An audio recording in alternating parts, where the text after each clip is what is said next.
At this step of the course, I would like to talk a bit about GitHub and all the tools that we can use, especially the issue tab that we got in here.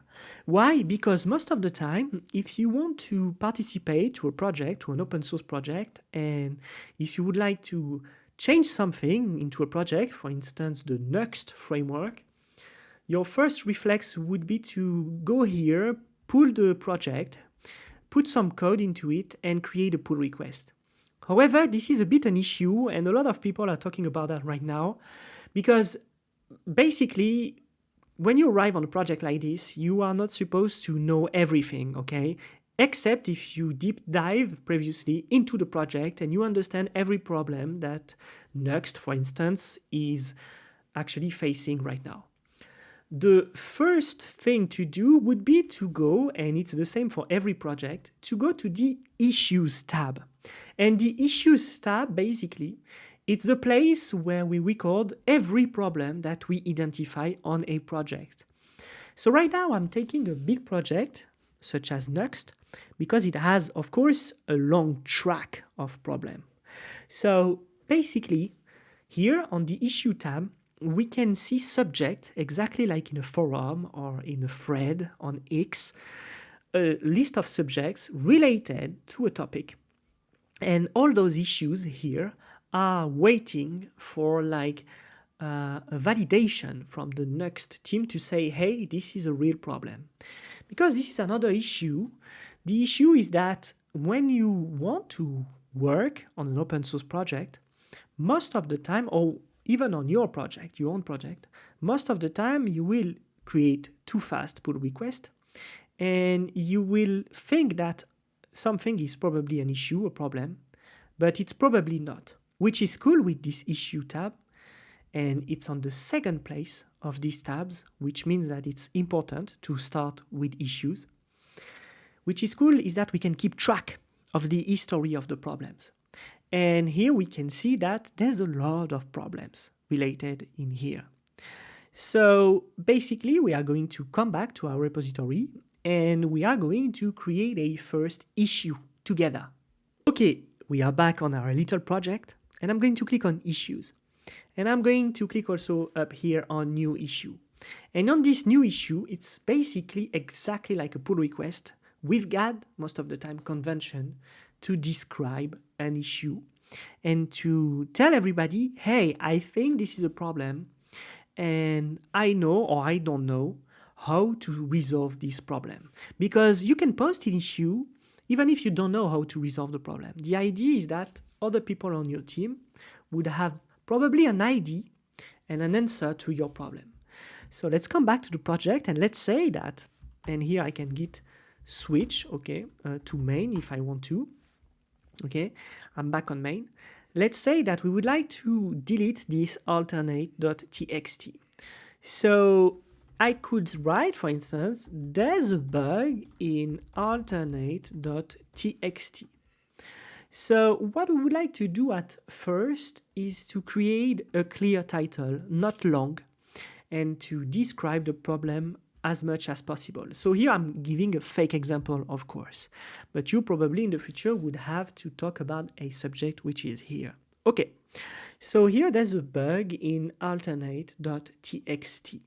Okay, the first thing you would like to do is probably to get guidelines on how to create here a template or use an existing template. Here I'm going to create one, for instance. So it's going to be, at first, we would like to give a description and have after that probably a solution. Okay, if you start on GitHub, start by doing simple thing.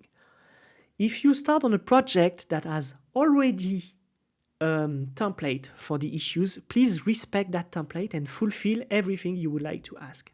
Okay, solution, and let's say that we are going to describe here the previous merge, and here I can call a branch. And let's say that this branch is the branch, I don't know, I don't remember if it was branch 1. There we go. You see here, we got a link to the branch, added alternate.txt, branch 2, there we go. We added the alternate.txt file. However, this file is causing trouble when we want to merge. Let's say that this is an example, okay?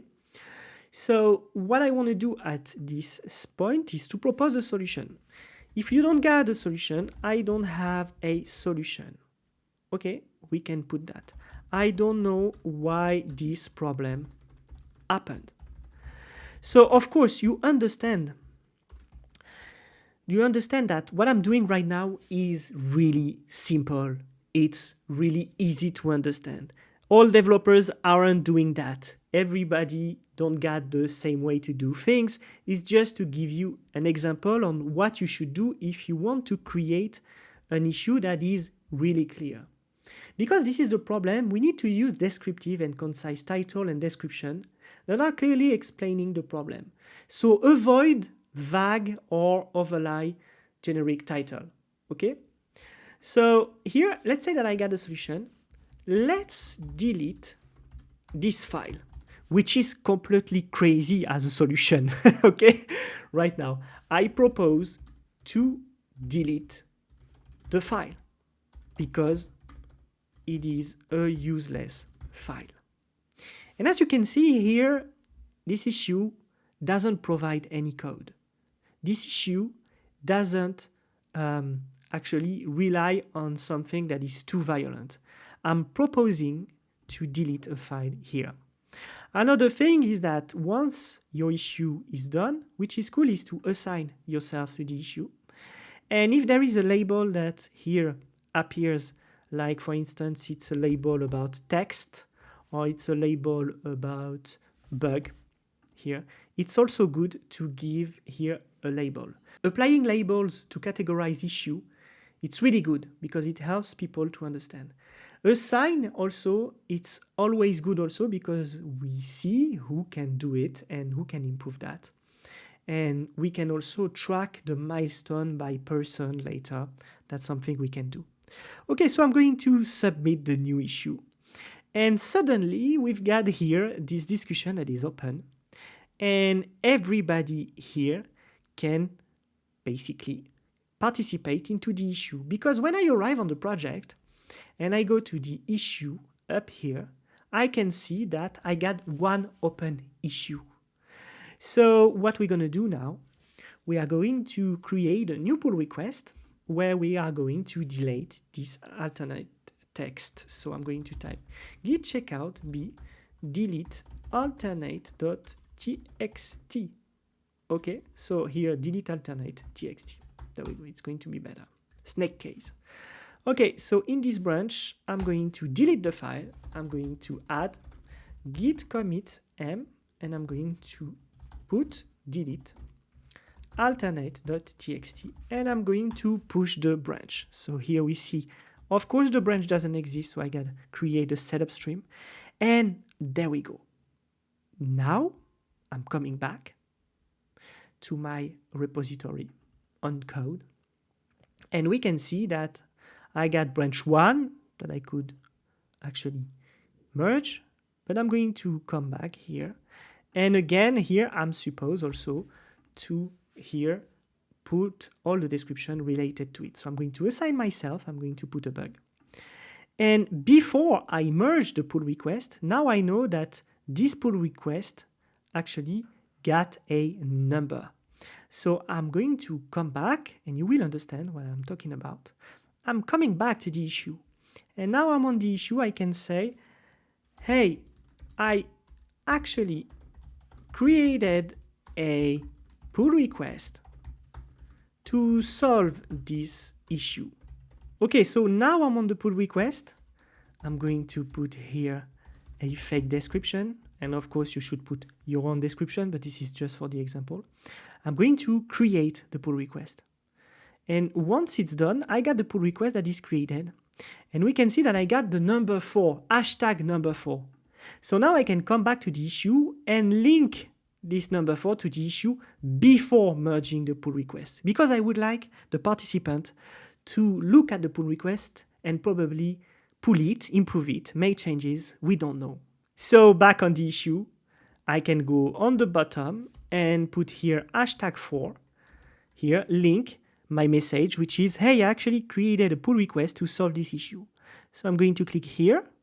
There we go. I'm going to comment, and we see here that I got close with comment, which is the option we're going to add just after. And in the history of the issue, we can see that I created the pull request number 4 that I want to actually to merge. So I'm waiting for somebody to look at the message and say it's good, it's not good, etc., etc. However, I'm going to wait a long time because I'm alone on the project. So what I'm going to do, I'm going to come back to the pull request and I'm going to merge this pull request, which we have here. And I'm going to confirm the merge, and it's going to be merged into main. And we can see that the pull request has been merged.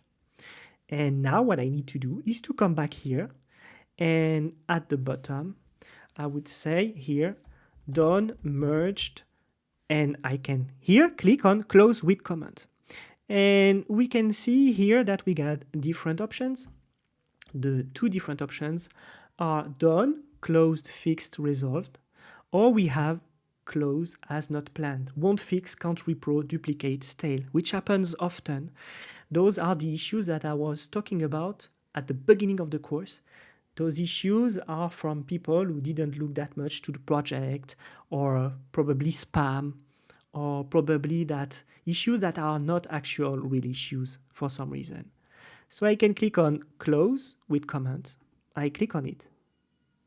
And suddenly we can see that here, this issue is closed, the pull request has been merged, and we start again from 0 on issues and pull request.